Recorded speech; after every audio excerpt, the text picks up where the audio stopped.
Crypto. Everyone loves to talk about crypto. Obviously, right now, at the time of this, crypto's not doing too well, the same way that the stock market isn't doing too well, because crypto, as we understand it, is really just a new stock market that's been around for 230 years already, and crypto is going to be the new one that's been around for about 15 years. So let's dig in. This is the Gen Ed Show.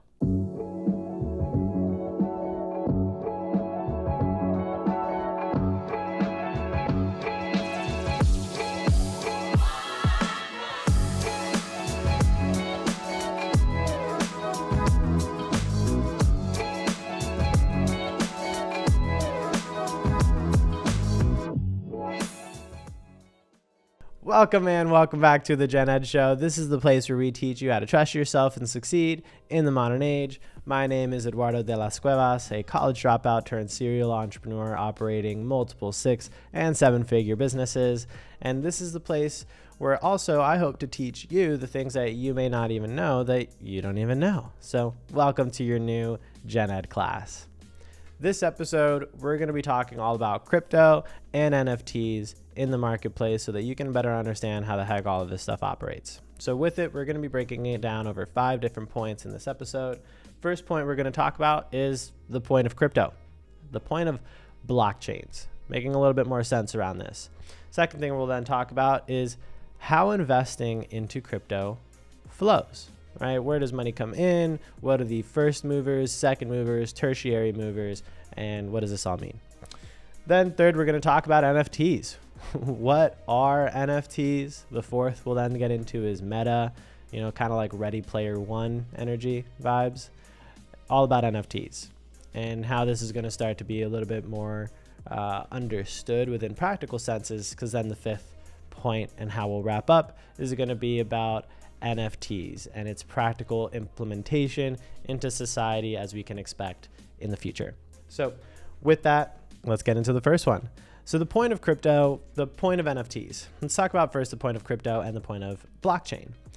So if you've heard the story yet, and if you haven't, then quickly for you, there's this guy, Satoshi Nakamoto, Miyamoto, who he created Bitcoin as we understand it. And so he wanted to create something that was decentralized because the big concept that we understand now is that there is a central authority, and especially in America, it's known as the Fed, or the Federal Reserve. And so this especially was first created, I believe, in 1912, 1913.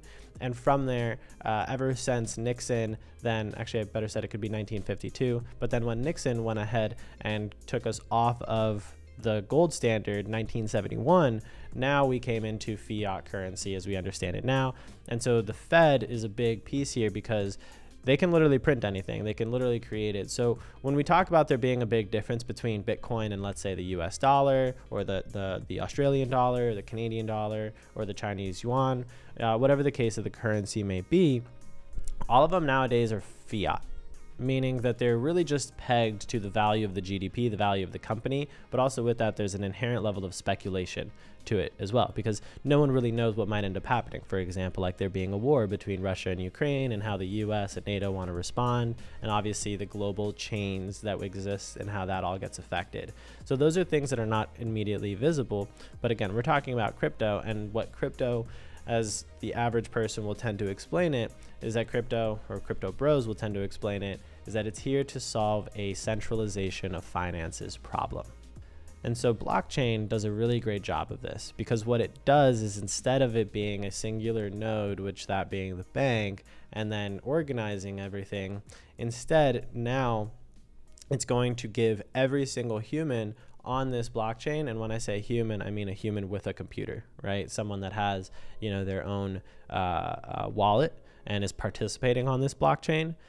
Then they're each going to have their own ledger, the same way that someone at a bank, an accountant, would have a ledger, and they're going to be able to keep track of it. And so the thing is that if someone decides to hack this or change it, now everyone else's ledger says one thing, but that one person says something different, and so it's going to be automatically found and corrected. And so it really helps to inherently combat that through decentralization of who has what. Now, frankly, as a more lay person, I don't really understand how people are just going to be finding others. Now, I do understand that obviously if you pay attention, like, you can eventually put things together as to, you know, who's who, but not necessarily the identity aspect. Like, you can obviously track numbers and see who's moving a lot of money, and so you'll be able to see that money was moved. It's interesting to see how people do find out who someone or how that is attached to another human being. But what's really convenient in all of this is that no other human being should be able to get access to any of your crypto, any of your money, your currency, whatever you may be carrying, unless they have your seed phrase. So when you create a wallet, you're going to have a seed phrase. And this is typically just like 10 different random words. And the best thing you want to do is just try to memorize it, but otherwise just write it down into a notebook. Don't type it, don't take a picture of it, because once there's a digital image of it, it does technically exist on the dark web and on the internet. You know, cue the FBI walking in. But so with that, crypto is supposed to be a very good way to create more digital privacy through decentralization, and the blockchain allows that to be possible through creating individual nodes from each individual's computers, and each of them having their own individual ledger, so that this way it keeps track simultaneously, unanimously, so that this way technically people can't do anything or hack against it. Also, the big difference to Bitcoin and why we see it going up is because it is a fixed amount. So for example, if you wanted to take a piece of paper and you wanted to go ahead and write down, you know, the amount of how much something is worth divided by the amount that there actually is, right? So like, for example, if we wanted to take, you know, $100 bill and then divide that over infinity, that's technically how much an American dollar might be worth, or a Canadian dollar might be worth, or a, you know. And this is a gross oversimplification, because obviously there is a legitimate value after it has been spent, only because other humans believe there is value. And so when I say like 100 over infinity, it's obviously not going to make much sense. But the thing is, that's where inflation comes from, because it's not it's all respective to how many are actually in there, whereas Bitcoin has a fixed supply of 21 million coins. So let's go ahead and then talk about a little bit more here when it comes to how investing into crypto flows. So the first mover you're going to have is Bitcoin. Bitcoin is your first mover in crypto. Okay. Most every single bit of money that enters the space is going to enter in as Bitcoin, and then from Bitcoin probably get traded into something else, or whatever the case scenario. Bitcoin's typically everyone's first exposure because it really is just the most common and familiar, especially for people that are getting into something that's brand new to them. So Bitcoin, when that moves up, you'll typically see Ethereum being the second mover move up, and then your tertiary movers of altcoins then starting to move up as well. So similarly, when you see Bitcoin start to dip, you'll see Ethereum start to dip, and then you'll see altcoins start to dip, because people will typically, you know, pull their money in this type of flow, in this fashion, because think of it on a very simple point. Bitcoin is considered the least risky, Ethereum being the second least risky, and then everything else besides those two is typically tends to feel about just as risky as everything else out there. And so the main disclaimer is, don't listen to any influencers or any celebrities that are telling you, hey, buy this coin or buy that coin. Do your due diligence, read your white papers, make sure that you're doing your research, figure out if this coin is actually trying to solve a problem, because that's the big parallel here. Bitcoin is like digital gold. Ethereum is like the New York Stock Exchange, okay? So the US stock market was started in 1792 with the New York Stock Exchange being founded. And it has now been around for 230 years, with the addition of other, obviously, stock markets, as we understand, the S&P 500, the NASDAQ, you got the London Exchange, you get the idea.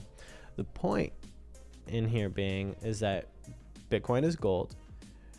Ethereum is a New York Stock Exchange, because this is where you're going to find tons and tons and tons and tons and tons of every other coin being on that platform. Now, there are also many others.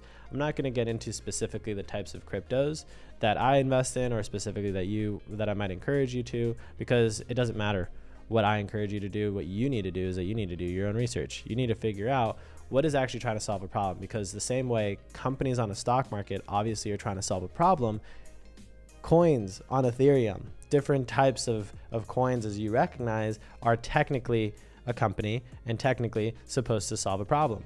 And so with that, what is the leadership team and what problem are they trying to solve? And do you believe that they're going to actually be able to do that? If no, don't invest. If yes on all three, go for it, right? But especially if it seems like it's just speculation, I would stay away from it. Because do you really want to get rich quick, or do you just want to get rich for sure? Because a big practice for mine is making sure I don't lose money. I encourage you not to lose money either. So unless you feel dang confident because you know exactly what problem they're trying to solve and the leadership team, and you feel very confident about it, go for it. If not, don't. So then with that, it'll lead us into number 3 as to what are NFTs? Because you can buy NFTs with Ether on the Ethereum network. And so when it comes to seeing NFTs tend to go up, you'll see it when Ethereum is up, NFTs, everyone's talking about it. Especially at the time of this airing, you're probably not hearing much about NFTs, or right before the airing, you're not hearing much about NFTs, especially as we're walking into a recession, because Ethereum is down, because Bitcoin is down, because everything is down, because all the other stock markets are down, because everything's in a recession.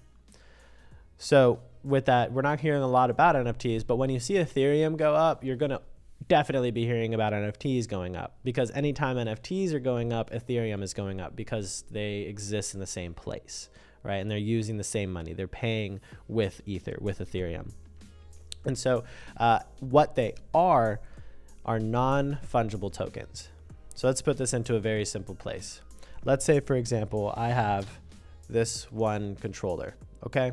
Or for example, I have this one laptop, right? Only this one exists. We can understand this. There's no way around that. But if I were to go ahead and let's say take a picture of this, right, or take a picture of anything, now there can create a digital version of it. And then I can technically create infinite copies of it, right? And so this is why, especially, like, I can guarantee you this laptop has a serial number, right? Most everything that exists in the real life typically has a serial number, right? Or some sort of batch number, some sort of verification of it. Heck, the trucks that we own have a VIN, a vehicle identification number, right? Everything has that. But we don't have that in the digital world, right? That's always been the beauty of the internet, is that it creates infinity, because we have so much more space. We can store things, so many more things we can store, and we can really just have access to dang near what feels like an infinite amount of resources. But the reality is that none of it is finite, and humans love exclusivity. Humans love scarcity, because this is where we get the law of supply and demand, right? We get demand from scarcity, and there is no such thing as a supply if there is infinity, right?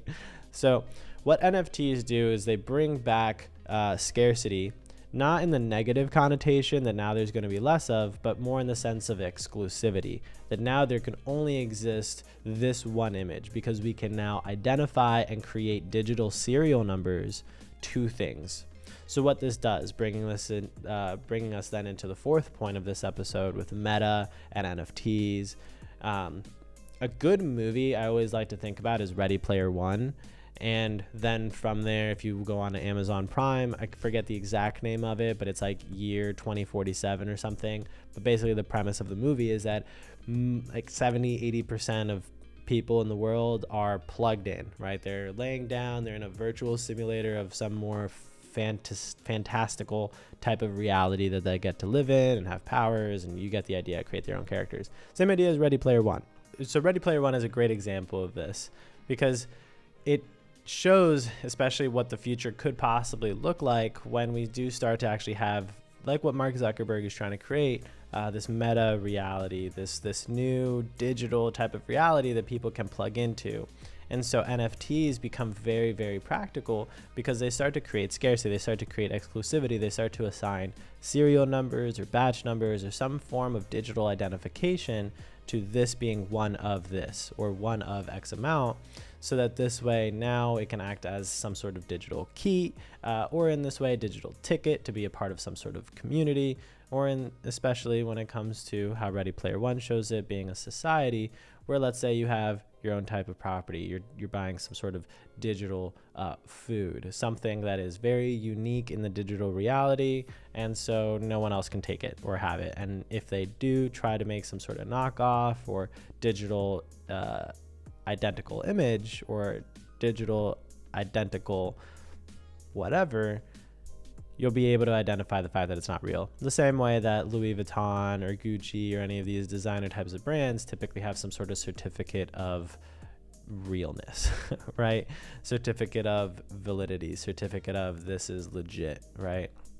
It's the same idea just for the digital world. And so this will bring us into the fifth point, which is the practical possible future applications of this. So one good example I love to use is Steam, right? Steam, if you're not familiar with it, is a cloud server and also marketplace where you are able to buy video games online and be able to download them onto your computer to play it.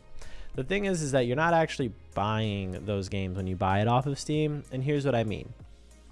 I can't buy it off of Steam, and then if I went to GameStop and bought the hard copy, right, the actual disc, I could then sell it to my friend for $20, you know, because it was mine. I owned it and I could give it to somebody else and I could make some money off of it if I wanted to. You can't do that with Steam because what you're actually buying is the right to be able to download and play it on your computer, okay? But the thing is that you can't, and that's the thing, if you've ever used Steam, you can gift a game to somebody else, but you can't play the game and then give it to somebody else, or they can't play it and then give it back to you.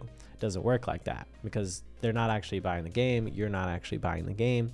But NFTs start to create this difference because then what Steam can do if they decide to use this, or maybe they just get competed out and become rendered obsolete, is instead being a marketplace where they say, hey, you can go ahead and buy the game. This is the NFT. This is the digital signature. So now you exclusively own it, and then you can go ahead and trade it and give it to anybody else.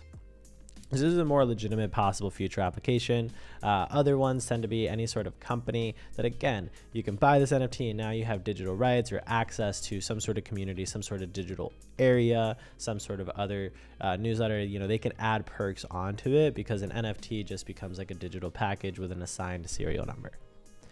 And so crypto and NFTs are to a lot of people, tend to be confusing, but again, it's very, very simple. Crypto in the general sense is just a new stock market, in the same way that you would with stocks on the New York Stock Exchange, NASDAQ, S&P, whatever, is you want to go ahead and do your research, pay attention to the companies, what problems are they trying to solve, why are they there, what's the gap in the market. And then with NFTs, it's just now creating exclusivity, creating serial numbers, creating scarcity, actually creating a supply that can exist for the demand that exists in the digital reality, and then with that allowing for digital infrastructure to be a viable possibility for the future. Mark Zuckerberg might be a little bit early, might be a little bit of a pioneer with Meta, but I'm sure we're going to be getting there soon enough. So thank you so much for tuning in to this episode of the Gen Ed Show. And with that, one big ask, as usual, just to please take a moment, share any takeaways that you're getting. This is how I continue to learn from any of your takeaways, and this way I can make sure I continue to try and bring you value. What were some of the things that you didn't even know about crypto, about NFTs, about how these markets operate, and about how especially you can be taking advantage of them? And especially if you got a lot of value from this, please make sure to share this show to all your friends, family, other entrepreneurs, friends, whomever that you feel can really learn and grow from the type of things that we talk about here. And so I'll leave you, as I leave you always, please make sure to be present, love deeply, and aim higher. This is the Gen Ed Show.